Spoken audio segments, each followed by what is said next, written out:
when my kids go to school, how do they feel about where they live? These things are critically important. And I just can't say enough, Keith, about how much I give it up to what you do. So you can definitely count on me next Saturday. And we're going to go ahead and we can actually tandemly put up posts as well. Perfect.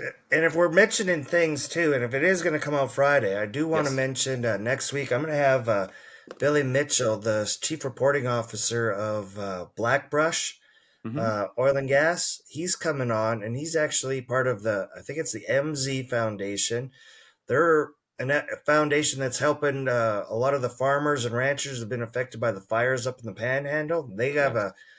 They have an event coming up on March 23rd, and so he's coming on to talk about that. So there's lots of people out there that are starting to get out there and get good messages and help. The oil and gas industry helps a lot of people. So shout out to Billy for coming on and doing that.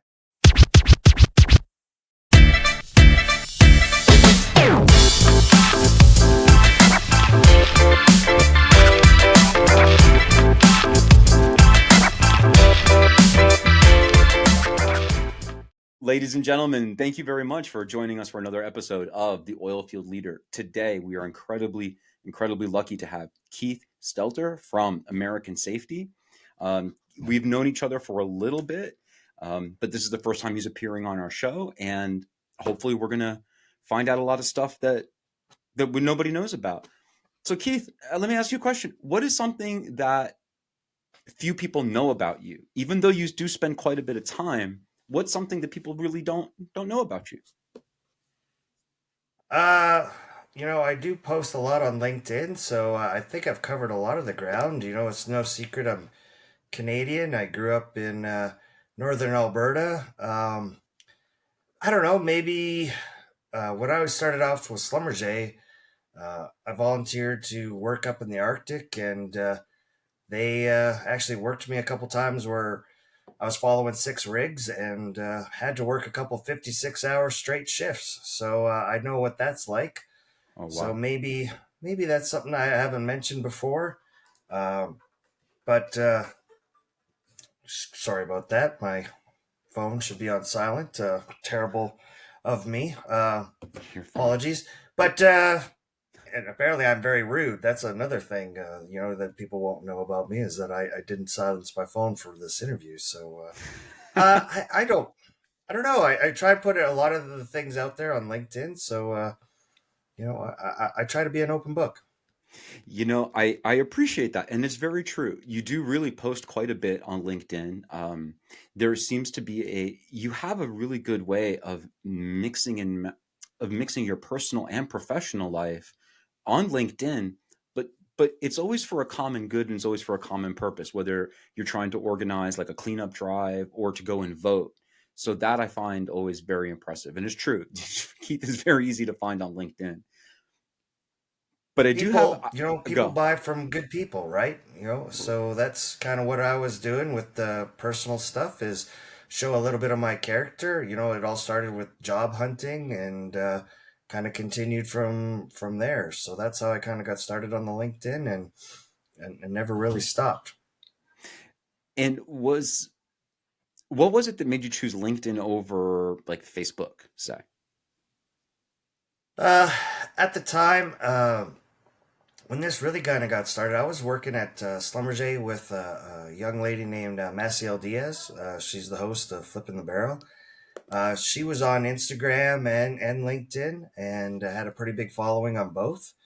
And I figured the professional angle on LinkedIn, made a lot of sense because it's grown-ups, people with jobs, people looking for opportunities on LinkedIn. So if you do get 1,000 views on there, it's all from potential customers or potential employers versus, you might get 5,000 on Instagram or Facebook, but that could be kids, that could be grandmas, that could be, whoever. So to me, it just made a lot more sense on LinkedIn, and it's turned out so far.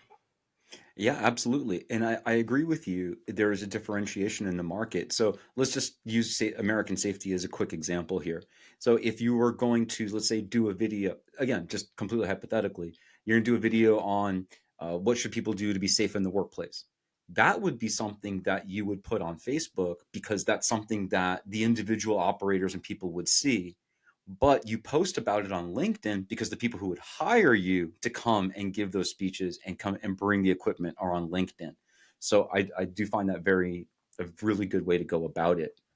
It's a business platform, and people buy emotionally, and they want to know they're dealing with good people. So it's okay to, some people are like, well, I can't, post this because maybe it's too personal, and be like, incorporate it into your business life. That everybody's dealing with, their personal lives at home, and they want to know that the people they're connecting with and dealing with business, they're dealing with those same issues. So, I don't think there may be some things that are off limits, that are probably best saved for Facebook or whatnot. But I don't know. I anything is possible as long as you frame it right.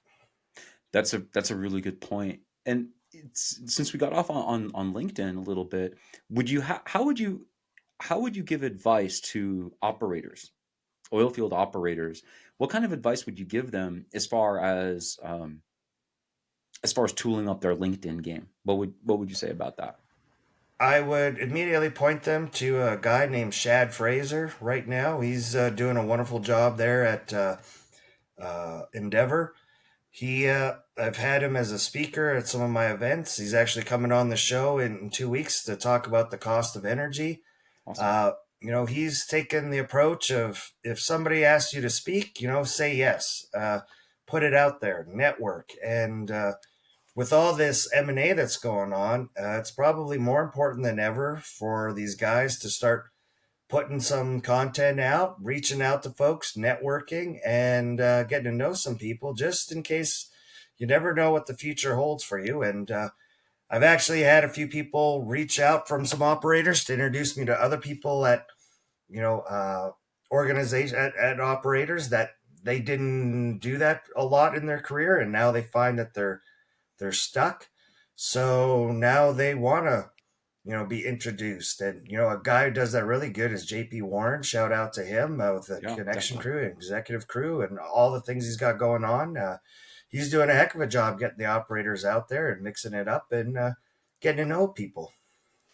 Awesome. Yeah, big shout out to JP Warren. He's another big name and voice in our space, and we really do give it up to him. He's incredibly busy, but he's always doing the most he can for others, and that's always incredibly admirable, of course.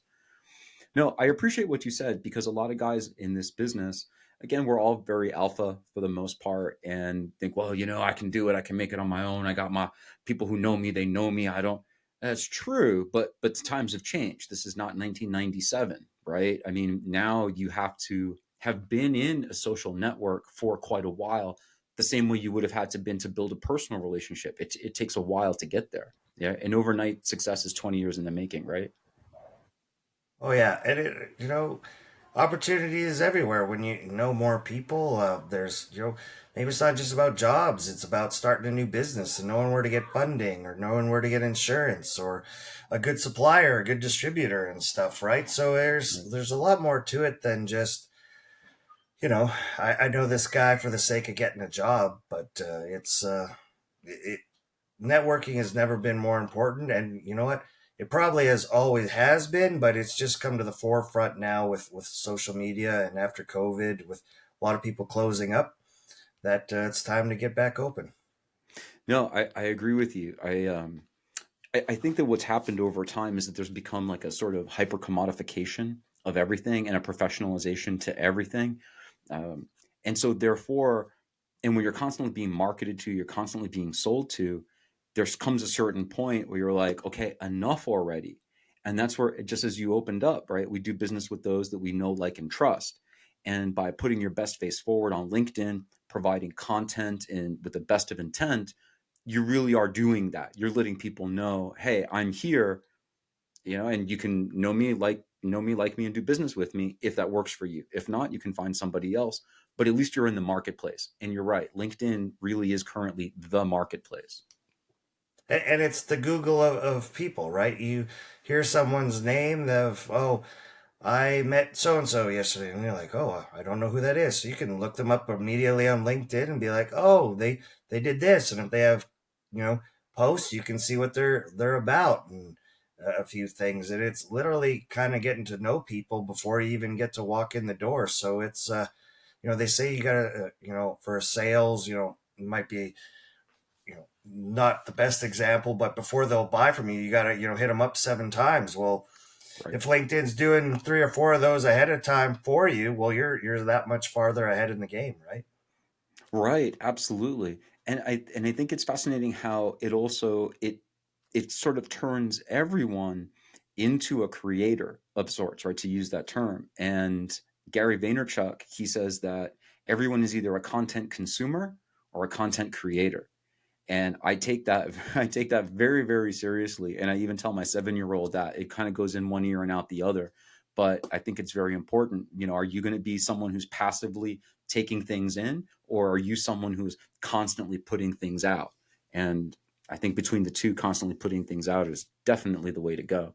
But you have to have amassed, like you did, right? Working for Schlumberger, moving around in Canada, you have to do things to amass those experiences. How long did you work at Schlumberger?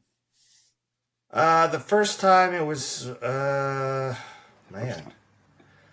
4 years I think, Hmm. and I got transferred to the States, and then I actually got let go for driving after what was it, 11 or midnight. They had a weird rule from about 2009 on for a few years, and then they got rid of it. Uh, Basically, I was watching a site. It was late. I was waiting for some perf guns coming to surface, and I was supposed to disarm them if the coil tubing brought them to surface. And when the coil tubing got to surface, there was no guns to disarm, and it took a long time to get back in and out. So they were going to come up with another plan. So I was like, "See, I'm headed home. Right. Get me the exemption." So because it's before midnight now, but by the time I'm driving in, it might be 5 after. Hmm. So by the time my manager called me back, said, "Oh, I can't get you the exemption," I was like, "Man, I'm already home." So I drove the 5 minutes after midnight, and that was it for me. Wow. Wow, that's a pretty intense rule. I've never once heard of anything like that. Oh yeah, that's many a person got let go because of that. But they I got to go back a second time here, just before COVID. So no harm, no foul there, and had little. That was one of my first sales gigs. So it was after Really? Weatherford kind of shut down its U.S. operations, wireline, and went back to Schlumberger, and that's where the LinkedIn kind of started, and started doing it there, and that's why I actually got laid off after my manager got laid off. So because I was still able to get the odd meeting and in touch with some people, but eventually even I had to go, so there wasn't a whole lot left after that. So kudos to them, and it really forced me to become, going on LinkedIn. I became the product to sell, and it turned into, for whatever reason, I get 2.2 million views a year on some of my content, which is just mind boggling to me. People recognize me from it, and Yeah. I don't plan on stopping anytime soon.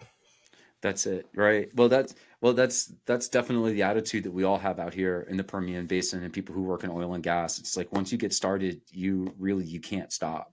There's too many things going on, too many people depending on you. You can't stop once you get started. And that's one thing that I really do enjoy about this business is, and I was even remarking to my wife the other day. I said I enjoy things that are dangerous and everything is on the line, because you can have a hobby, but you can play tiddlywinks, but if you lose, who cares? There's nothing to that. But when you're flying an airplane, when you're at the shooting range, if you're not 100% on top of your game, things can be really, really bad, and that demands everything out of you. And that's one thing that I really love about our industry is that when it's go time, it's go time, and you have to perform, because if not, a lot of things stand to I come always apart. liked the fact that, it's always challenging, and no matter how long you're doing something, there's always something new to learn in a new area. You'll never get to know all of it, and that's a pretty nice feeling. Is if you do feel like maybe you're getting stuck in a rut, there's more than one part of this, and you'll never be able to cover it all. And it's always going to be challenging. It's just whether you want to go face it. That's completely up to you.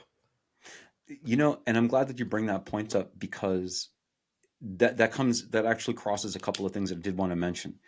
And one of them was that there seems to be such a lack of interest. And I think that one of the reasons is very clear, but there seems to be such a lack of interest in young people and young men wanting to come and work in this industry.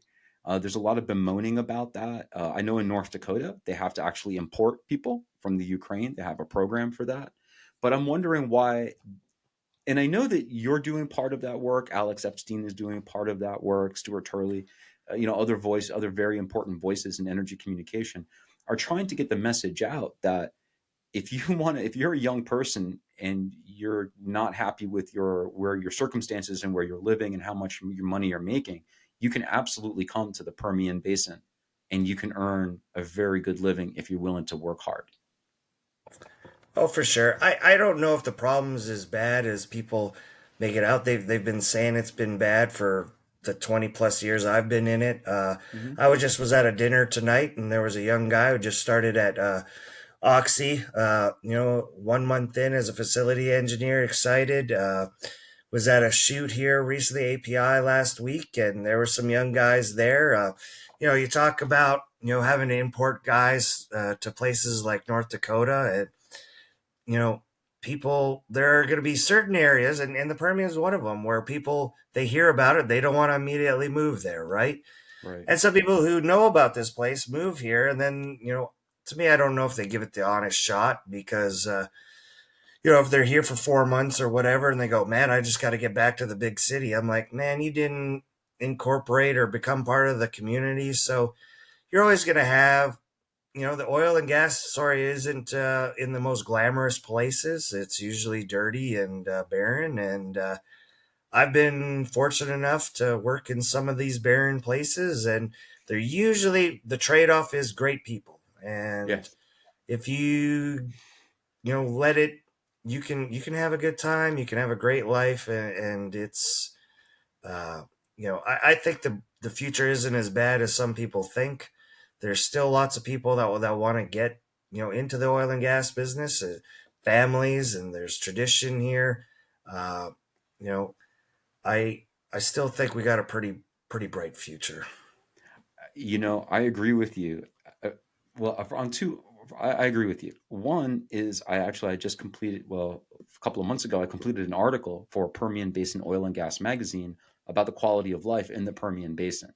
And my research really, it brought to the front that things are better now than they've ever been in the Permian, even after we got gut punched after the pandemic and COVID.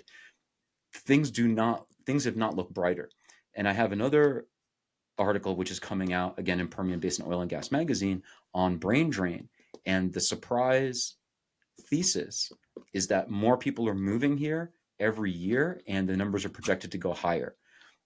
So it's funny how I asked the question on one side, but I actually answered it with a counterfactual, because things really are getting better here in the Permian Basin, and especially in Midland. This is where you and I live, in the Midland, Odessa area, and things really here are just improving.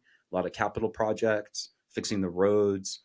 There's more entertainment that's coming to town, more restaurants that I've never even heard of are beginning to open up. And I think Oh, that's there's plenty of stuff to do, and if you know the area, if you drive on 191 coming out of Odessa, and you look north, those aren't your regular old houses there. Those people clearly have some resources to have a 60,000 square foot home. yes. They clearly have options that they don't have to live here. They could probably, rotate out or fly in when they want to. That means they're putting down roots of that caliber here for a reason. And it's, once again, it's the people. And I think, some of the work I've stumbled into with this LinkedIn is dealing with the produced water. I think eventually the excess produced water will get to a point where we can treat it well enough that we can start, instead of pumping it down whole, we'll start irrigating the Permian Hmm. and turn this whole area into nice green grasslands one day, and we'll solve the oh, it's brown and dusty there. It'll turn into a nice place. I actually interviewed a gentleman at the Produced Water Society in Houston a couple weeks ago, a man named Hani Khalifa. Mm-hmm. He's the technical advisor for Saudi Aramco, Mm-hmm. and they're already doing that. They use 8 million barrels a day in a place in Oman to irrigate it. They've turned a place in the desert into a wetlands. So Wow. it's not a future technology. It's a technology that's here. It's just got to start being applied. Somebody's got to take go forward. They're doing a little bit of that irrigating. I think there's a guy, he has permit from the Railroad Commission to irrigate 400 acres of cotton fields. Mm-hmm. One day I don't think this place will be all that brown anymore. I think it might be green, but maybe that's just you know, a fantasy and I'm naive, but I No. have hope. No, you again, well, and that's why we're talking to you, because you really do have your finger on the pulse of what's going on, even if you think just casually, but there's so much intelligence and wisdom behind what you're saying. Well, because of course you know that with every well, more produced water comes up than anything else. So that's a constant. That is not going to go anywhere.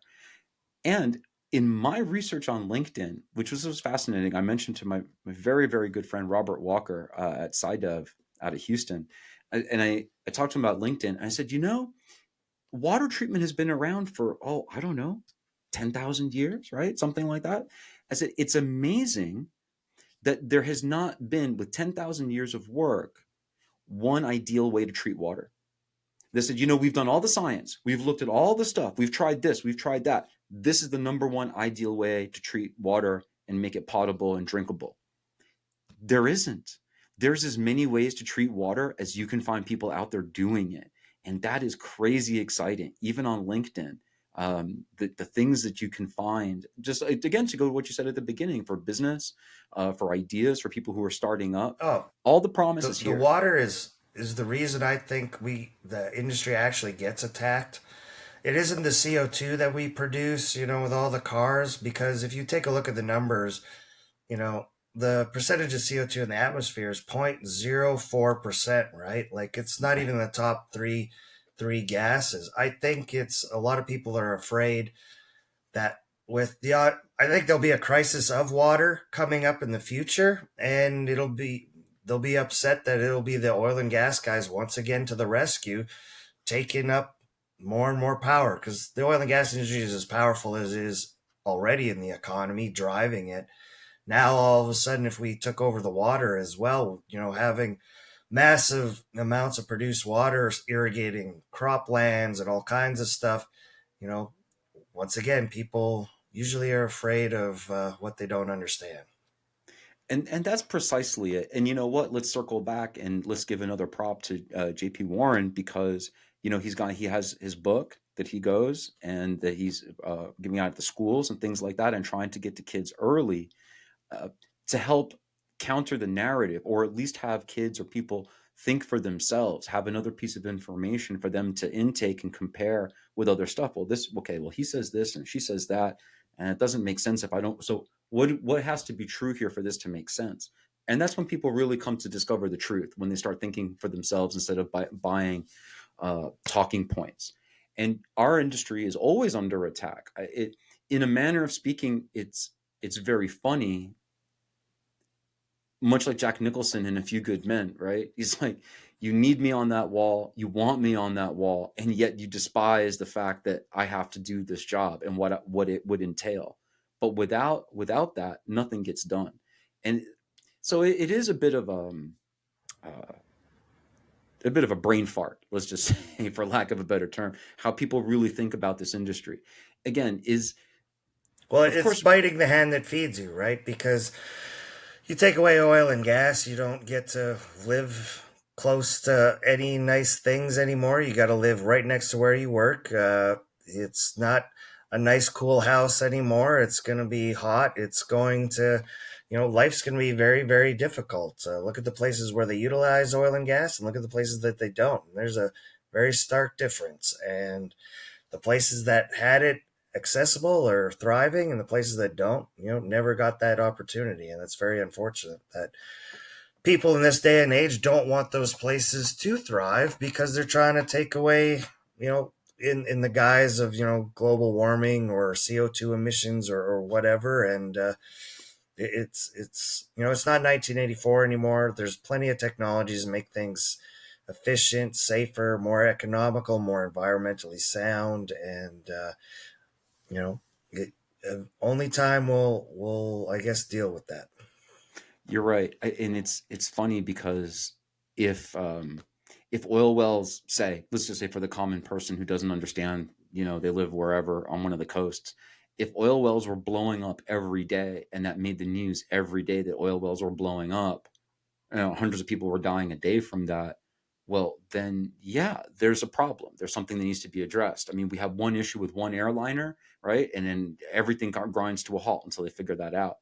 And so it's funny that because we don't have this excess of horrible news, it it belies the point that we're a very safe industry. We have to be a safe industry or people don't go home. We have to be technologically on point or what we do doesn't make enough money to hire anyone. We really are at the forefront of technology and safety, but nobody likes to see that because they like Oh, attacking the 800-pound gorilla in the room. it's He's very true. As you know, I'm working at American Safety now. It's my first time kind of dealing with a safety and environmental company, and one of the things I've been challenged with is to try and grow us outside the oil and gas industry. But every time I go to talk to people about safety outside the oil and gas industry, they don't take it near as serious as the oil and gas. Like, manufacturing is all about manufacturing and production. They would, because it's not catastrophic, they'd rather write a check for somebody's injury every once in a while and just keep the production going rather than slow it down to safeten it up or add, what have you. And it is, it's there's a completely different attitude. Oil and gas truly is, maybe space exploration, maybe aviation is there too, but you know, your typical commercial construction, nope. Manufacturing, nope. Uh, it's way lower on the priority level than it is in the oil and gas industry. that's fascinating, and I really appreciate that perspective because that's something that I would not have thought of unless you mentioned it. And you know that by actually trying to expand business and talk to other people that you would think would naturally want to Oh, hear and what you even have to say. even some higher names where we've got the chance to talk to, where you think, oh, for sure, these people would definitely going to, because they're one of the cool. You don't. You'd rather just cut a check. Oh, that Oh, is. Well, how many people are we talking about? Get oh, oh, like we're shaking our head. We don't want to talk about this. Like that's a lot of people. Like what the? Oh, okay, sounds good. Like it very. You know, I had the chance to talk to my the former COO of my wife's company, and he was actually worked in the oil and gas at one point. Uh, they do take safety seriously, but as a guy who came in from oil and gas into a manufacturing role, like they make gel packs and stuff, he's like, we do take safety seriously, but is it as serious as the oil and gas industry? He's like, nope.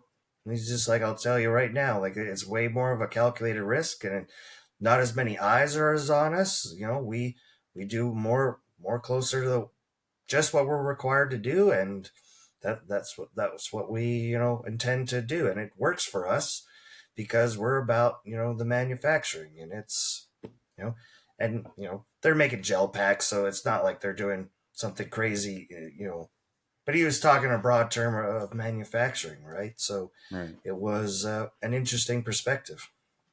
Huh. That's fascinating. That's fascinating. But I guess that does make sense because there is so much at stake when you're in oil and gas, when you're out on pad, you're at a frac location. There are so many things at stake. As my good friend And Jim you're Lynn, gonna die, right? Like lives will be lost. That's making the news, and then everybody's gonna look at it, right? You right? know, uh, the potential in a manufacturing plant. Things are moving fast. Maybe someone gets a bad gash, or heaven forbid they lose an arm or a finger or something. You know what I mean? So is it as bad? The potential? Probably not. Is it there? Yes, I think it is. But at the end of the day, the news cameras aren't going to show up because someone lost their finger, right? So I kind of understand where they're coming from. Hmm. So it's so funny that we willingly choose to work in an industry that is so dangerous. It is so maligned and so attacked, and yet it provides more opportunity to more people, not only the ones who just work in it, but the beneficiaries of all of the work and the amazingly good people who work in it. Uh, One of my very best friends, his name is James Lynn, Jim Lynn, and he's also a former Schlumberger. He was also a frack hotshot. He traveled the world. But what he says about oil and gas, he's like, the oil field is very self-selecting. If you can't hack it, you have to leave. And it's funny because a lot of people, like you're saying, in manufacturing and things like that, they couldn't even imagine living to the standards that we would have out here in an oil field. It's crazy. Hmm. Fascinating. Yes, Uh, sir. so I noticed something a little bit earlier, but I held it in abatement until now because I asked you. I said, "What's something that people don't know about you?" But I discovered something. So Oh, I see that you really like Lego. Talk to me for a minute about that, or two, or five. what? What did you say?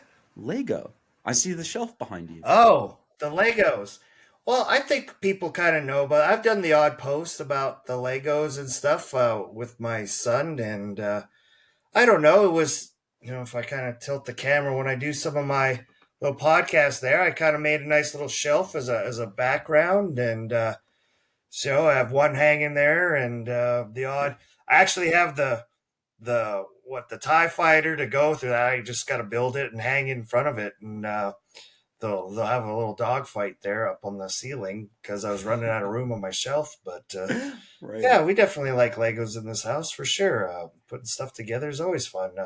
I saw David Beckham. What his wife was giving him a hard time. I think we're actually the same age, and he was just sitting there and he's putting this thing together so hard, concentrating, and I could appreciate it because he probably didn't have a lot of time as a kid. He was probably always practicing soccer, so now he's taking the time to do some of these things. And to be honest, when I was younger, growing up at the farm, we didn't have we were pretty poor. I don't remember having a lot of Lego, and so now I get to, if I want a set, I can just go and buy it. I love that so much. I'm going to take a chance here, and I'm actually going to see if I can tilt my camera up a little bit so I can show you what's on my shelf. I don't know if you can actually see the nose Very there. nice. I got a nose of a giant airplane, and I even have some soldiers up there. But we'll reserve Yeah. that for another day because I'm a huge Lego fan as well. That's fantastic. Um, and I think I know it's because you, as a person, you just have a big heart, and you're a very giving person. But one thing that also comes across in a lot of your posts and a lot of your personal interactions is that you're always giving.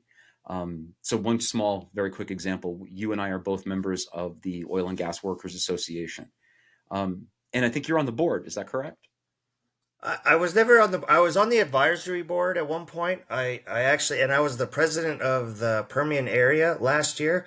Derek Black has taken over the Permian this year. All the best to him. I think he did his first luncheon in January, and actually got to be one of the honorees there. And now I still a member. I support them, but I don't definitely don't do as much as I used to. Copy that. Yes, actually, I missed the luncheon because I was working, so I was very upset about that. But you can only do what you can do when you can do it, right? Um, even recently you put out another post about who wanted to join and doing a cleanup around the area. So just real quick, have you gotten a lot of good response to that? So we got some good response. Talked to actually the city of Odessa, the Make Odessa Beautiful people. They haven't gotten out a lot, so Hmm. they are excited that I could get one set up. I've had a few events here and a couple things, and spring breaks coming. But I was gonna post today, like, hey, let's get together. I don't know how much time it will take to get people actually. Maybe you can give me an idea. Maybe, I was thinking maybe next Saturday. Is it, or Hmm. should it be during the week, during noon? Like I have the first spot picked out. It's not the dirtiest place, but it's a safe place just to see one, the logistics. Will people actually show up?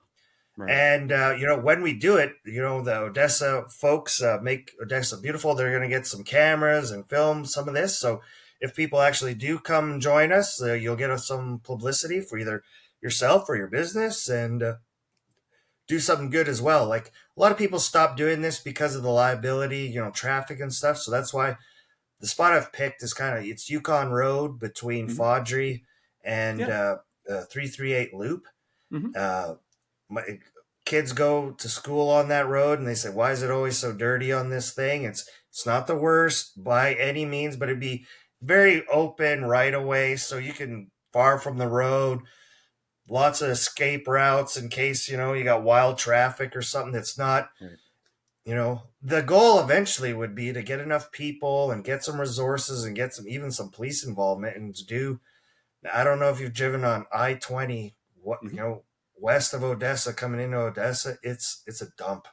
Like it Yeah. is. I did it the other. Like there's places that are bad in town, but when that I-20, I drove on it the other day. Holy crap, that's bad. So we Yeah. got to start somewhere and get some people. A lot of people are like, oh, why don't we do this, or it's because of this, and we'll start. And I'm like, man, I just want to pick up some trash and make it look good today, right? Like we could talk about all the causes or stops or whatever. Let's Right. just let's just get together and just pick up some trash. Like let's Right. stop Right. talking about it. Let's Let's stop get a cup of complaining. coffee. Let's get a Let's cup of just do it. coffee in a trash bag and just go do it. Right. An hour. I don't care. Like an hour should we could crush a lot in an hour if you get 20, 30 people together. I think. I don't know. Absolutely. So that's what I'm hoping to do here. I don't know because I saw some of the posts. People like, oh, all the trash, and I'm just like, let's just stop complaining. Let's Right. start Either. doing some stuff. Right? There's a few things I plan on working. That's kind of why I'm not doing as much as with oil and gas workers. There's some other things I hope to bring up soon. I was hoping we were going to announce some of this stuff sooner, but some of the people I'm working with, they're dragging their feet as always. But there's things are complaining. Let's stop complaining. Let's start trying to fix some things. So Right. I don't know. I never was always like that as a younger guy. I was always gung ho. Let's work, and what's in it for me. And so now my older age, I gotta pay some of that back, right? And so that's kind of why I want to with the LinkedIn. It started once I got a LinkedIn job. I used LinkedIn to try and help a few other folks get some jobs, and I ran into some folks where I did a pay it forward Friday, and it really really helped them out of a bind. So now let's take it a little bit more to the real world and see what happens. You never know what'll happen if you try. Like I don't know. Maybe it's a big flop. Yeah, maybe I'm the But only the one people. out there Well, but the picking people some who want trash to up. show up. Well, but the people who want to show up will show up. And I always dislike people when you talk about an idea or a goal, and you want to talk about the idea of the goal, but then the first thing they want to talk about are objections. And at that point, I nix them out of the conversation because this is not the moment for objections. There's a million objections to anything. I'm not interested in that. I'm interested in what's the path to getting it done, not getting lost in the objections, because everyone has objections. And I get that. But still, you should do it. Obviously, I know that you're going to. Are And you going to and be I would there or what? what it depends because I'm on a weekly rotation. What Saturday? Is it this Saturday? No, next one. Then I will be there. Okay, well then you're my first volunteer, and that's what I'm going to do. I'll probably do a post about it tomorrow. I Yes, don't know when you're going to have absolutely. this episode. Today, The what, we're recording this? Am I allowed to say when we're it'll be recording Friday. this? It'll actually be a couple of days from now. Okay, so It'll be this we're Friday. So this is a good place February, to make the no, March announcement. 6th, and a couple Saturdays from now. So, Okay. Stay tuned, everybody, yeah, because why it's not? the Sure. information is coming. Let's. I will be there. Keith will be there. And if it's just he and I and a pickup and a cup of coffee and a couple of trash bags, so be it. It doesn't matter. We're gonna get it done. I got the place where you have to take the trash to, a couple my truck and one other truck, and I don't know. Well, like I said, you never know unless you try. Yeah. There's so No, many and of those it's things great. here. It's you get it started, you find out what works, what doesn't work. Oh, next time it's better if we just do this to this instead of that to that, and the next events will be smoother. And so it doesn't matter. I think And it I has to do start know, I somewhere. recognize other people are trying to do some of this. I know Endeavor had a cleanup. Hmm. Somebody else had one. Midlands. their Make Midland Beautiful Association is doing a little bit more. Uh, I did talk to the city manager of Odessa. They're doing some events, but they're not doing as many cleanups. So it's gonna be, I don't know. I hope to make some kind of tiny dent if it is. So I don't know. I think it's a good cause. No, absolutely it is. It absolutely is. And it's such a worthwhile cause. It's funny. It's almost like I'm giving away how old I am, I guess now. Well, not that the beer does help me, but what do they say? Like good piano music is music like when you're eating. Like good piano music is music that you don't hear, right? So if you don't notice the background, it's because it's clean the way it should be. You only notice it when it's trashy. So it's funny how you're going to be working so no Wow, one I've never heard notices that. it. Really, Wow. yeah, yeah. So Ex- I really applaud everything that you do. You really are a hard hitter when it comes to serving the industry, serving the people, and serving your community. And that's just tremendous. I think that's an aspect that not a lot of people see. They all think, roughnecks, big trucks, loud, don't care, full of testosterone, and they don't stop to actually think that men and women with families, men and women who care about exactly the same things that any other family cares about. The environment, what it looks like, what is it when my kids go to school, how do they feel about where they live? These things are critically important, and I just can't say enough, Keith, about how much I give it up to what you do. So you can definitely count on me next Saturday, and we're going to go ahead and we can actually tandemly put up posts as well. Um, Perfect. And if we're mentioning things too, and if it is going to come out Friday, I do want to yes. mention next week I'm going to have Billy Mitchell, the chief reporting officer of Blackbrush Hmm.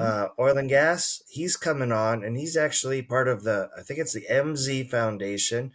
They're a foundation that's helping a lot of the farmers and ranchers who've been affected by the fires up in the Panhandle. Yes. They have an event coming up on March 23rd, and so he's coming on to talk about that. So there's lots of people out there that are starting to get out there and get good messages and help. The oil and gas industry helps a lot of people. So shout out to Billy for coming on and doing that. Now, let the people know what show is yours and where can they find you. So I started this thing called Tallybook Troubleshooting, and we do it on Tallybook Tuesdays. That all came from a lady named Janie Snelson, one of my mentors, great lady, and was slowed down for a little while. And then we've had some episodes here recently. I had a couple guys come on and argue about some semantics about the Deepwater Horizon last week. We had 283 people tuned in live to watch that little bit of a debacle there. And then next week I got Billy.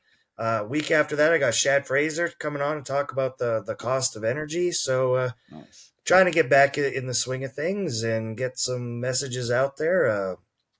And do my part to help get the word out. Also advertise for American Safety. They've been good to me. They allow me quite a bit of reach to do all those sorts of things. So shout out to them. If calls for your environmental site safety training, rescue, you name it. Call today. We might be able to figure it out for you. So you know, great great guys over there. There's like I've been blessed. So I don't know. I just keep on grinding along and Yeah. happy to be on your show. I'm glad that you started putting out the episodes. I know you were, when we talked, you were like, oh man, I got to do this. I'm just like, man, just start putting it out there. You'll figure it out and Yeah. it'll start working itself out. Like it. Yes. So good on you. And it seems like there's been a bunch of podcasts in the Permian popping up here as of late. So great for everybody. You know, glad I'm Well, not the thank only you. one. No, no, and thank you very much for the props. Also, in full disclosure, Keith was one of the people that actually really kind of lit my fire that this is something that I could do, and you gave me your valuable time and spoke to me and gave me encouragement. And one of them was like, "Yeah, man, just get it done and get it out there." And so here we are today, and I'm blessed to have you, brother, on the show. So thanks very much. Now, everyone, please Tally Book Tuesdays. Don't miss it. Don't miss it. Follow Keith on LinkedIn. That's huge. That's the number one way. And always remember that American Safety has got the facilities, the people, the training, the equipment, everything that you need to find the proper solution to your situation. American Safety has it. And if Keith here is any indication, you know you're going to be treated right. Does that sound right? Well, for the most part, yeah. I won't know what I'm talking about, and I'll have to pass it on to somebody who does know a lot more of what, especially a rig compliance package, for gas or not. And then it'll be like, what, black line, red line? I'll be like, what? Yeah, okay. All I know is Let me black find line's someone to help you with the that. cheaper system and stuff. So, Right. okay, yeah, I'll have to get some of the guys. So I was a wireline guy. I know a little bit about safety for obvious reasons, but still learning. It's one of the best things about the industry here. So, man, thanks for having me on. Hopefully, we covered everything. I know you had a list. You were like, man, okay, we're going to talk about this, this, and this, and then we kind of went off the rails. Maybe because I don't know. I start talking one way, and then you're trying to flow it, and I get it. Like, no. We're just having a conversation, brother. We're just having a conversation, and people are listening in at the same time. And don't worry about it, because again, I don't think this is going to be the last time that you're on the show, or the last time that we're going to appear together. And so we can come back and we can hit some of those other topics, because again, I have a plan too. See, this is like me leaving something at your place. See, now I have an excuse to go back. So don't even worry about it. It's all part of the plan. I'll be your tiny co-host in the back for some of your episodes. Ha! Yes. There you go. Give me my hype man. Maybe I'm aging myself. Nobody will know what that means, but okay. Listen, some of us do, but we'll keep it quiet as kept. Well, listen, Keith, thank you so much for being with us. I really appreciate it. It's what a benefit to us in the show. And would you come back on the show? Of course, yeah, for sure. This was there you go. Piece of cake, and I promise I'll fix my camera or whatever. Like I don't know, it's not bright and clear like yours is. I don't know what's going on. Like I said, I usually do this 10 o'clock in the morning is when I do my show. So the office lights in here are obviously a little bit different. But I didn't expect it to kind of be like weird, and maybe I got to get one of them fancy ring lights and stuff that the kids got. Like I keep it as bare minimum as I can, because like it's supposed to be, for me, it's like authentic or whatever. Most of the time I use my phone. Right. And they're like, oh, when do you edit this and that? I'm like, ooh, edit. What is that? Nah, not me. Like, I don't got any of that, any of that talent and stuff. I've been blessed a couple times. I worked with David Gibson's mom, and she's a videographer. She makes those shows look professional. Shout out to her. And she Red Wagon Productions is that's it, right? David does amazing work too. Name, shout out to David Gibson, who had me on his show way back when. That's really got me started on some of my on some of the podcast. Trey, like, why don't you do your own? To me, I wanted to just kind of add on a little bit to what David was doing, because I was like, man, there's plenty of podcasts out there.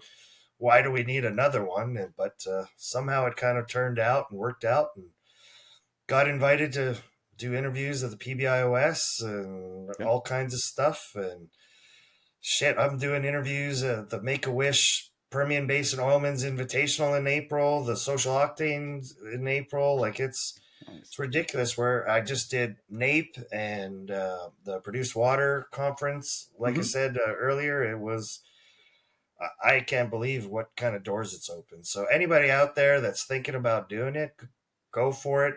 Come up with an original stories, and we need more good PR. We don't need less of it. Very true, and brilliant remarks to end on. So listen, once again, thank you very much, and we'll see you on the next episode. See ya. The Oilfield Leader Podcast is brought to you by executive producer Daniel Corral, executive producer Jim Lynn, executive producer and voice talent, me, Mad Mac. Production assistant, Caleb Knott. The Oilfield Leader Podcast is produced and hosted by Christian Lombardini. Copyright 2023. The Oilfield Leader and Christian Lombardini, all rights reserved. Peace.